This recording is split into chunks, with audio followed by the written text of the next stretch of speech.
Cooker ಸ್ಫೋಟ ಈ ಹಿಂದೆ ಮಂಗಳೂರಲ್ಲಿ ಸಂಭವಿಸಿತ್ತು.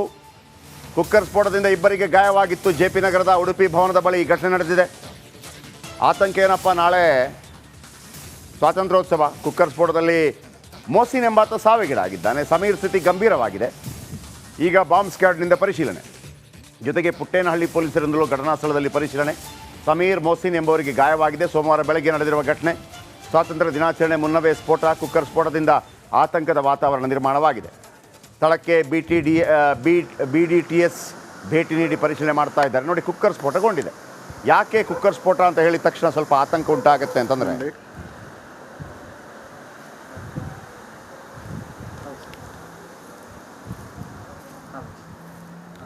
ಯಾಕೆ ಈ ಕುಕ್ಕರ್ ಸ್ಫೋಟ ಅಂದ ತಕ್ಷಣ ಆತಂಕ ಶುರುವಾಗುತ್ತೆ ಅಂತಂದರೆ, ಮಂಗಳೂರಿನಲ್ಲಿ ಒಂದು ಕುಕ್ಕರ್ ಸ್ಫೋಟ ಸಂಭವಿಸಿತ್ತು.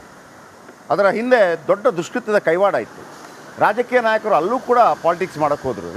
ಅಲ್ಲಿ ಹಿಂದೂನೋ ಮುಸ್ಲಿಮ್ನ ಪ್ರಶ್ನೆ ಅಲ್ಲ, ಆಂತರಿಕ ಭದ್ರತೆ ವಿಚಾರದಲ್ಲಿ ಬಂದರೆ ಒಡೆದು ಒಳಗಾಕಿ ಅಷ್ಟೇ. ಈಗ ಇಲ್ಲಿ ಸಂಭವಿಸಿದೆ. ಈಗ ಇಬ್ಬರು ಸಾವನ್ನಪ್ಪಿದ್ದಾರೆ. 2 ಮುಸ್ಲಿಂ ಹುಡುಗರು ಸಾವನ್ನಪ್ಪಿದ್ದಾರೆ. ಒಮ್ಮೊಮ್ಮೆ ಡೌಟ್ ಹೆಂಗೆ ಬರುತ್ತೆ ಗೊತ್ತಾ, ನಾನು ಅದೇ ಹೇಳ್ತಾ ಇದ್ದೆ ಮೊನ್ನೆ. ಈ ಬಾಂಗ್ಲಾದೇಶಿ ವಲಸಿಗರ ನುಸುಳುಕೋರರು ಇವರೆಲ್ಲ ಇದ್ದಾರಲ್ಲ, ಸಮ್ಟೈಮ್ಸ್ ಈ ಪಾಕಿಸ್ತಾನ ಮತ್ತೊಂದು ಈ ಥರ ಸಪೋರ್ಟ್ ಮಾಡುವಂಥವ್ರು ಕೂಡ ಇರ್ತಾರೆ. ಉದಾಹರಣೆಗೆ ಹೇಳಿದ್ದು, ಕೆಲವೊಮ್ಮೆ ಯಾರಿಗೂ ಏನು ಗೊತ್ತಿರೋದಿಲ್ಲ, ಇಲ್ಲಿ ಸ್ಲೀಪರ್ ಸೆಲ್ಗಳ ಥರ ಇರ್ತಾರೆ. ಒಂದು ಫೋನ್ ಬರುತ್ತೆ, ನೋಡಪ್ಪ ನಿನಗೊಂದು ಐಟಮ್ ಕೊಡ್ತೀನಿ, ಅದನ್ನು ಇಟ್ಕೊಂಡಿರು, ಆಮೇಲೆ ಕೊಡು ಅಂತ. ಅವರು ಪಾಪ ಇಟ್ಕೊಂಡಿರ್ತಾರೆ, ಅವ್ರಿಗೇನು ಗೊತ್ತಿರೋದಿಲ್ಲ, ಢವಾರ್ ಅಂತ ಅಂದ್ಬಿಡುತ್ತೆ. ಅಂಥ ಸಾಧ್ಯತೆಗಳು ಕೂಡ ಇದೆ. ಯಾಕಂದರೆ ಇಂಟರ್ನ್ಯಾಷನಲ್ ಲೆವೆಲಲ್ಲಿ ಕೆಲಸ ಮಾಡುವಂಥವರೆಲ್ಲ ಅದನ್ನು ಹೇಳೋದಿಲ್ಲ ಅವರಿಗೆ. ನಿನಗೆ ನೋಡಪ್ಪ, ಯಾರೊಬ್ಬ ಬರ್ತಾನೆ, ಒಂದು ಬ್ಯಾಗ್ ಕೊಡ್ತಾನೆ, ಬ್ಯಾಗ್ ಇಟ್ಟಿರು, ಒಂದು 2 ದಿವಸ ಕಳೆದ ನಂತರ ಅವನು ಏನೋ ಕಾರಣ ಕೊಡ್ತಾರೆ, ದುಬೈಯಿಂದ ಬಂದಿದ್ದ, ಮತ್ತೊಂದು ಬಂದು, ಹಿಂಗೆಲ್ಲ ಇರುತ್ತೆ ಅಂತ ನಾನು ಹೇಳಿದ್ದು. ಕುಕ್ಕರ್ ಸ್ಫೋಟ ಯಾಕಾಗುತ್ತೆ? ಮಾದೇಶ್ ಇದರ ಬಗ್ಗೆ ಹೆಚ್ಚಿನ ಮಾಹಿತಿಯನ್ನು ಕೊಡ್ತಾರೆ. ಆಮೇಲೆ ಇಬ್ಬರು ತೀರ್ಕೊಂಡಿದ್ದಾರೆ. ಮಾದೇಶ್ ಈ ಹಿಂದೆ ಮಂಗಳೂರಿನಲ್ಲಿ ಕುಕ್ಕರ್ ಸ್ಫೋಟ ಆದಾಗ, ಆಟೋದಲ್ಲಿ ಕುಕ್ಕರ್ ಸ್ಫೋಟ ಆದಾಗ ಮೊದಲಿಗೆ ನಮ್ಮ ರಾಜಕಾರಣಿಗಳು ಅಯ್ಯಯ್ಯೋ ಹಂಗೇನಿಲ್ಲಪ್ಪ, ಅವರು ಇಂದ್ರ ಚಂದ್ರ ಅಂತೆಲ್ಲ ಹೇಳಿದರು. ಆಮೇಲೆ ತನಿಖೆ ಆಗ್ತಾ ಇದ್ದ ಹಾಗೆ ಅವರು ಇಂದ್ರ ಚಂದ್ರನೋ ಅಥವಾ ಬಾಂಬ್ ಅಂತ ಆಮೇಲೆ ಗೊತ್ತಾಯಿತು. ಈಗ ಇಲ್ಲಿ ನಡೆದಿರುವಂಥ ಬಾಂಬ್ ಒಂದು ರೀತಿಯಲ್ಲಿ ಕುಕ್ಕರ್ ಸ್ಫೋಟ, ಜೊತೆಗೆ ಇಬ್ಬರು ಸಾವನ್ನಪ್ಪಿದ್ದಾರೆ. ಲೇಟೆಸ್ಟ್ ಅಪ್ಡೇಟ್ ಪ್ರಕಾರ ಏನಿದು?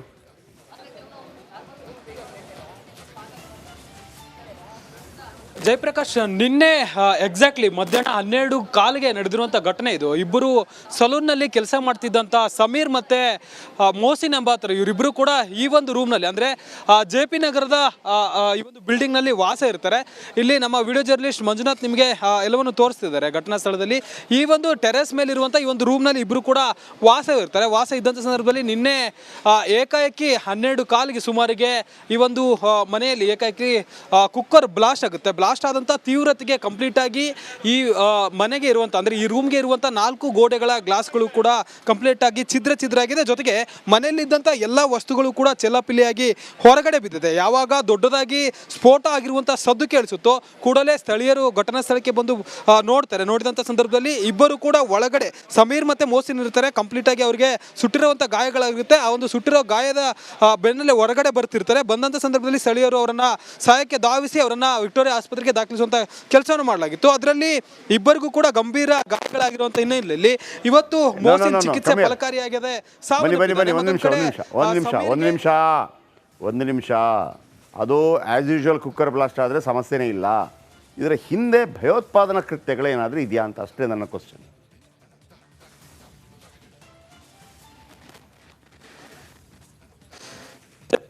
ನಾಳೆ ಆಗಸ್ಟ್ 15 ಇಂಡಿಪೆಂಡೆನ್ಸ್ ಡೇ ಇರೋದ್ರಿಂದ ಈ ಒಂದು ಓಕೆ, ಥ್ಯಾಂಕ್ ಯು ನಿಮ್ಮೆಲ್ಲ ಮಾಹಿತಿಗಾಗಿ. ವೀಕ್ಷಕರೇ, ಒಂದು ಕ್ಲಾರಿಟಿ ಕೊಟ್ಬಿಡ್ತೀನಿ ನಿಮಗೆ. ನೋಡಿ, ಆ ಥರ ಸ್ಫೋಟಗೊಂಡಿದೆ ಅಂತ ಹೇಳುವಾಗ ಒಂದು ಆತಂಕ ಶುರುವಾಗುತ್ತೆ. ಯಾಕಂದರೆ ಬಾಂಬ್ ಸ್ಫೋಟ ಕೂಡ ಆಗುತ್ತೆ. ಕುಕ್ಕರ್ ಬಾಂಬ್ ಆಗಿದೆ, ಟಿಫಿನ್ ಬಾಕ್ಸ್ ಬಾಂಬ್ ಆಗಿದೆ, ಸಮ್ಟೈಮ್ಸ್ ಏನೂ ಇಲ್ಲದೇನೂ ಆಗಿದ್ದಿರ್ಬೋದು. ಈಗ ನಿಮಗೆ ಗೊತ್ತಿರಲಿ, ನೀವು ಸಾಧಾರಣವಾಗಿ ಪ್ರೆಸ್ಟೀಜ್ ಕುಕ್ಕರ್, ಮತ್ತೊಂದು ಕುಕ್ಕರ್, 2 ಟೈಪ್ನ ಕುಕ್ಕರ್ ಇರುತ್ತೆ. ಒಂದು ಹಾಕಿನ್ಸ್ ಕುಕ್ಕರ್ ಅಂತ ಇರುತ್ತೆ, ಅದು ಸ್ವಲ್ಪ ಒಳಗಡೆಯಿಂದ ಹಾಕುವಂಥದ್ದು. ಈ ಎಲ್ಲ ಕುಕ್ಕರ್ಗಳಲ್ಲಿ ನೀವೊಂದು ಮೇಲ್ಗಡೆ ಒಂದು ನೋಡಿರ್ತೀರಿ, ಒಂದು ಸಣ್ಣ ತೂತು ಥರ ಇರುತ್ತೆ ಲಿಡ್ಡು.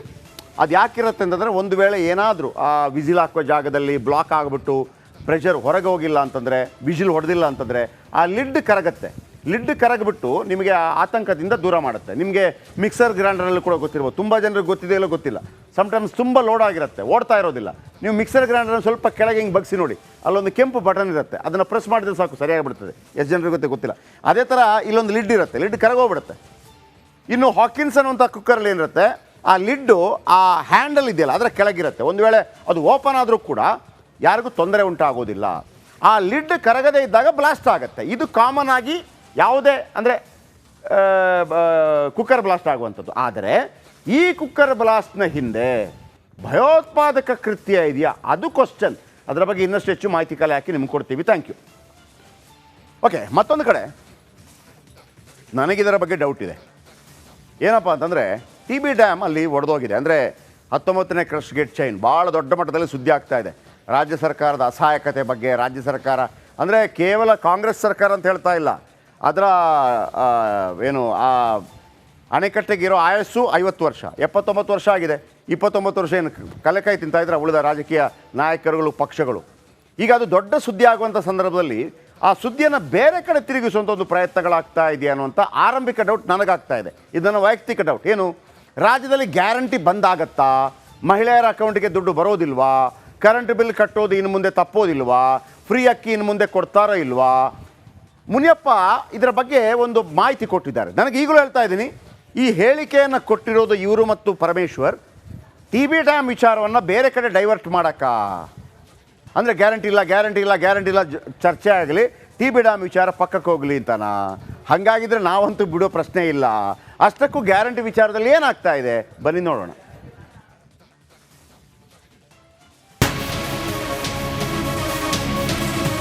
ನನಗೂ ಫ್ರೀ, ನಿಮಗೂ ಫ್ರೀ, ಮಾದೇವಪ್ಪನಿಗೂ ಫ್ರೀ, ಕಾಕಾ ಪಾಟೀಲ್ಗೂ ಫ್ರೀ.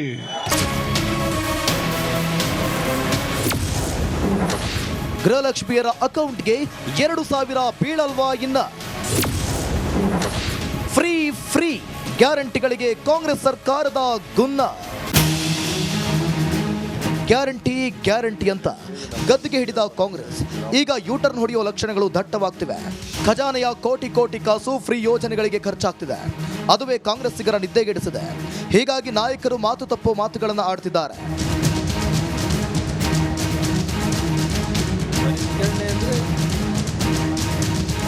ಹೌದು, ಫ್ರೀ ಅಂತ ಫ್ರೀ ಪ್ರಚಾರ ಗಿಟ್ಟಿಸಿಕೊಂಡ ಕಾಂಗ್ರೆಸ್ ಇನ್ನು ಮುಂದೆ ಫ್ರೀ ಯೋಜನೆಗಳಿಗೆ ಬ್ರೇಕ್ ಹಾಕುವ ಸುಳಿವು ಕೊಟ್ಟಿದೆ. ಗ್ಯಾರಂಟಿ ಯೋಜನೆಗಳಿಗೂ ಷರತ್ತುಗಳು ಅನ್ವಯಿಸುತ್ತೆ. ಗ್ಯಾರಂಟಿ ಫಲಾನುಭವಿ ಆಗೋಕೆ BPL ಕಾರ್ಡ್ ಕಡ್ಡಾಯನಾ ಅನ್ನೋ ಪ್ರಶ್ನೆ ಹುಟ್ಕೊಳ್ತಿದೆ. ಯಾಕಂದ್ರೆ ಆಹಾರ ಮತ್ತು ನಾಗರಿಕ ಪೂರೈಕೆ ಸಚಿವ KH ಮುನಿಯಪ್ಪ ಮತ್ತೊಬ್ಬ ಸಚಿವ ಸತೀಶ್ ಜಾರಕಿಹೊಳಿ ಮಾತು ಒಂದಾದ್ರೆ, ಗೃಹ ಸಚಿವ ಪರಮೇಶ್ವರ್ ಹೇಳಿಕೆಯೇ ಬೇರೆಯಾಗಿದೆ. ಯಾವುದೇ ಕಾರಣಕ್ಕೆ ಗ್ಯಾರಂಟಿ ಯೋಜನೆಗಳನ್ನು ನಾವು ನಿಲ್ಲಿಸುವಂಥ ಸಂದರ್ಭ ಇಲ್ಲ. ಆದರೆ ಪರಿಷ್ಕರಣೆ ಅರ್ಥ ಏನಂದರೆ, ಯಾರು ಅರ್ಹರಿದ್ದಾರೆ ಆ ಗ್ಯಾರಂಟಿ ಯೋಜನೆಗಳಿಗೆ ಅವರಿಗೆ ಸಬ್ಸಿಡಿ ಪೂರ ಸಿಗುತ್ತೆ. ಅದರಲ್ಲಿ ಪರಿಷ್ಕರಣೆ ಅಂದರೆ ವಿಚಾರ ಮಾಡಬೇಕು, ಎನ್ಕ್ವೈರಿ ಮಾಡಬೇಕು. ಆದರೆ ಮುಖ್ಯವಾಗಿ ಗೃಹಲಕ್ಷ್ಮಿ ಮತ್ತು ಅನ್ನಭಾಗ್ಯದ ಇಲಾಖೆಗಳಲ್ಲಿ ಪರಿಷ್ಕರಣೆ ಆಗಬೇಕಾಗ್ತದೆ, ಆಗ್ತಾ ಇದೆ. ಚಿಂತನೆ ಮಾಡ್ಬೇಕ್ರಿ ಅದ್ರ ಬಗ್ಗೆ ಯಾವ ರೀತಿ ಮಾಡ್ಬೇಕಂತ. ಅದು ಮಾನದಂಡ ನಮ್ಮದು ಮುಖ್ಯ ಗುರಿ. ಅದು ಕಾರ್ಯಕ್ರಮ ಮಾಡಿರೋದು ಬಡವರಿಗೆ ಲಾಭ ಹೆಚ್ಚು ಸಿಗಬೇಕು ಅನ್ನೋದು ಎಲ್ಲರ ಆಸೆ ಆಗಿದೆ ಅಷ್ಟೇ. ಈ ಥರ ಚರ್ಚೆ ನಡೀತಾ ಇದೆ ರಾಜ್ಯದಲ್ಲಿ ಅಂತ ಹೇಳಿದ್ದೀವಿ. ಅಂದರೆ ನಾವು ಇದನ್ನು ಮಾಡೋಂತೆ ಪರವಾಗಿ ಇಲ್ಲ, ವಿರೋಧವಾಗಿ ಇಲ್ಲ, ಆದರೆ ಚರ್ಚೆ ನಡೀತಾ ಇದೆ.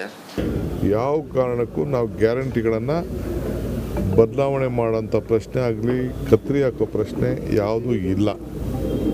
ಕೆಲವು ಕಡೆ ಆದಾಯ ಹೆಚ್ಚಿಗೆ ಇರೋಂಥವ್ರು ಕೂಡ ತೆಗೆದುಕೊಳ್ತಾ ಇದ್ದಾರೆ ಅಂತೇಳಿ ಕೆಲವು ಕಂಪ್ಲೇಂಟ್ಸ್ ಇದೆ. ಅಂಥವನ್ನ ಪರಿಶೀಲನೆ ಮಾಡ್ತೀವಿ ಅಷ್ಟೇ. ಇನ್ಕಮ್ ಟ್ಯಾಕ್ಸ್ ಕಟ್ಟಿರೋರು, GST ಕಟ್ಟೋರು, ಮತ್ತೊಂದು ಕಟ್ಟಿರೋರು ಅಂಥವ್ರದ್ದೆಲ್ಲ ಇದೆ ಅಂತೇಳಿ ಕೆಲವೆಲ್ಲ ಕಂಪ್ಲೇಂಟ್ಸ್ ಬಂದಿದೆ. ಅಲ್ಲ, ಅವರ ಅಭಿಪ್ರಾಯ ಹೇಳಿರ್ಬೋದು. ನನ್ನ ಅಭಿಪ್ರಾಯ ಮುಖ್ಯ ಆಗೋದಿಲ್ಲ. ನಮಗೆ ಕ್ಯಾಬಿನೆಟ್ನಲ್ಲಿ ಚರ್ಚೆ ಮಾಡಿ ತೀರ್ಮಾನ ಮಾಡ್ತೀವಲ್ಲ, ಅದೇ ಮುಖ್ಯ ಆಗುತ್ತೆ. ನಮ್ಮ ಅಭಿಪ್ರಾಯಗಳನ್ನೆಲ್ಲ ನಾವು ಒಬ್ಬೊಬ್ರು ಒಂದೊಂದು ಅಭಿಪ್ರಾಯ ಎಲ್ಲ ಹೇಳ್ತಾ ಹೋದರೆ ಕ್ಯಾಬಿನೆಟ್ನಲ್ಲಿ ಹೇಳ್ಬೇಕು. ನಾವೆಲ್ಲ ಹೊರಗಡೆ ಎಲ್ಲ ಹೇಳ್ಕೊಂಡ್ರೆ ಅದು ಕನ್ಫ್ಯೂಷನ್ ಕ್ರಿಯೇಟ್ ಆಗ್ಬಿಡುತ್ತೆ. ಅನ್ನಭಾಗ್ಯ ಮತ್ತು ಗೃಹಲಕ್ಷ್ಮಿ ಯೋಜನೆಯಲ್ಲಿ ಕೊಂಚ ಬದಲಾವಣೆ ತರೋ ಎಲ್ಲಾ ಸೂಚನೆಗಳು ಸಿಗ್ತಿವೆ. ಒಂದು ಕಡೆ ಅನ್ನಭಾಗ್ಯಕ್ಕೆ BPL ಕಾರ್ಡ್ ಬೇಕೇ ಬೇಕು. ಆದರೆ ಇನ್ನು ಮುಂದೆ ಗೃಹಲಕ್ಷ್ಮಿ ಯೋಜನೆಗೂ ಈ BPL ಕಡ್ಡಾಯವಾಗುತ್ತಾ ಅನ್ನೋ ಡೌಟ್ ಕ್ರಿಯೇಟ್ ಆಗಿದೆ. ಸರ್ಕಾರದ ನಡೆ ಬಿಜೆಪಿಗರ ಕಣ್ಣು ಕೆಂಪಗಾಗಿಸಿದೆ.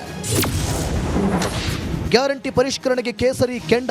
ನೋಡಿ, ಗ್ಯಾರಂಟಿ ಮಾಡಿದಾಗ ಚರ್ಚೆ ಮಾಡದೆ ಅವೈಜ್ಞಾನಿಕವಾಗಿ ಮಾಡಿಬಿಟ್ರು. ಚರ್ಚೆ ಮಾಡಬೇಕಾಯ್ತು. ಎಷ್ಟು ಫಲಾನುಭವಿಗಳಿರ್ತಾರೆ, ದುಡ್ಡು ಎಲ್ಲಿಂದ ಬರುತ್ತೆ. ಫಸ್ಟು ನಮ್ಮ ಆರ್ಥಿಕ ಸ್ಥಿತಿ ಅವತ್ತಿಗವತ್ತು ಆ ವರ್ಷಕ್ಕೆ ಎಷ್ಟು ಬೇಕೋ ಅಷ್ಟು ಬಿಟ್ಟರೆ ಒಂದು ನಯಾ ಪೈಸಾನೂ ಎಕ್ಸ್ಟ್ರಾ ಬರಲ್ಲ.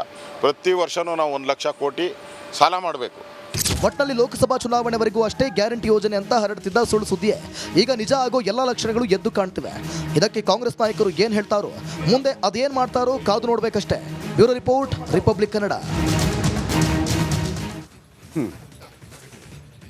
ಅಲ್ಲ, ಗ್ಯಾರಂಟಿ ಯೋಜನೆಗಳನ್ನು ನಿಲ್ಲಿಸಿದರೆ ರಾಜ್ಯದ ಜನ ಏನು ಕಲೆಕಾಯಿ ಕೂತ್ಕೊಂಡು ತಿಂತಾಕ ಕೂತ್ಕೊಂಡಿಲ್ಲ.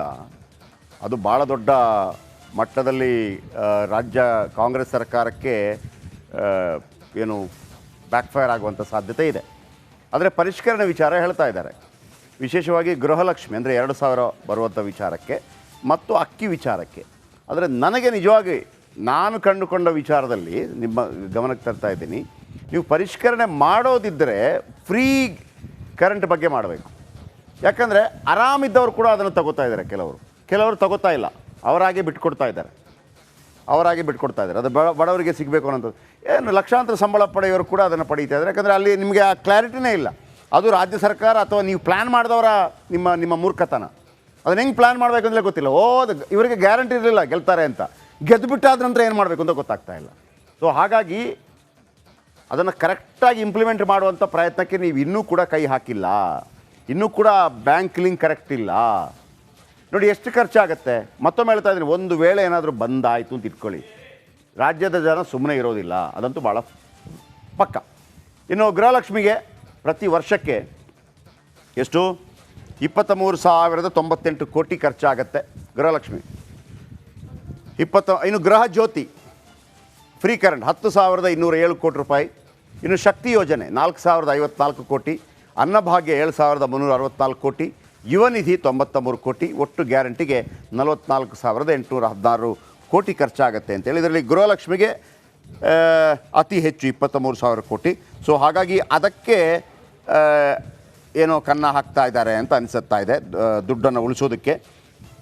ಗೃಹಲಕ್ಷ್ಮಿ ಅಲ್ವಾ, ಓಕೆ. ಗೃಹ ಜ್ಯೋತಿ ನೋ ಪ್ರಾಬ್ಲಮ್. ಶಕ್ತಿ ಯೋಜನೆ ಕಡಿಮೆ ಇದೆ. ಅನ್ನಭಾಗ್ಯ 7,000 ಕಡಿಮೆ ಇದೆ. ಉಳಿದದೆಲ್ಲ ಕಡಿಮೆ ನೋಡಿ. ಉಳಿದದ್ದೆಲ್ಲವೂ ಕೂಡ ಗೃಹಲಕ್ಷ್ಮಿ ಒಂದೇ ಯಾಕೆ ಕೈ ಹಾಕಿದ್ದಾರೆ ಅಂತಂದರೆ, ಉಳಿದ ಎಲ್ಲವೂ ಯಾವುದು ಯುವ ನಿಧಿ ಬಿಟ್ಟು ಗೃಹ ಜ್ಯೋತಿ 10, ಶಕ್ತಿ ಯೋಜನೆ 4, ಅನ್ನಭಾಗ್ಯ 21. ಎಕ್ಸಾಕ್ಟ್ಲಿ. ಗೃಹಲಕ್ಷ್ಮಿ 1 = ಈ 4. ಅರ್ಥ ಆಯ್ತಾ ನಿಮಗೆ ಎಲ್ಲಿ ಇವರು ಕಡಿವಾಣ ಆಗ್ತಾ ಇದ್ದಾರೆ ಅಂತೇಳಿ? 5 ಯೋಜನೆ ಇದೆ. 5 ಯೋಜನೆಯಲ್ಲಿ 4 ಯೋಜನೆಗೆ 20,000 ಕೋಟಿ ಆಗ್ತಾ ಇದೆ. ಆ ಒಂದೇ ಯೋಜನೆಗೆ 23,000 ಕೋಟಿ ಆಗ್ತಾ ಇದೆ. ಅಲ್ಲೇನೋ ಸ್ವಲ್ಪ ಕಿಚ್ಕಿಚ್ಚು ಮಾಡುವಂಥ ಸಾಧ್ಯ.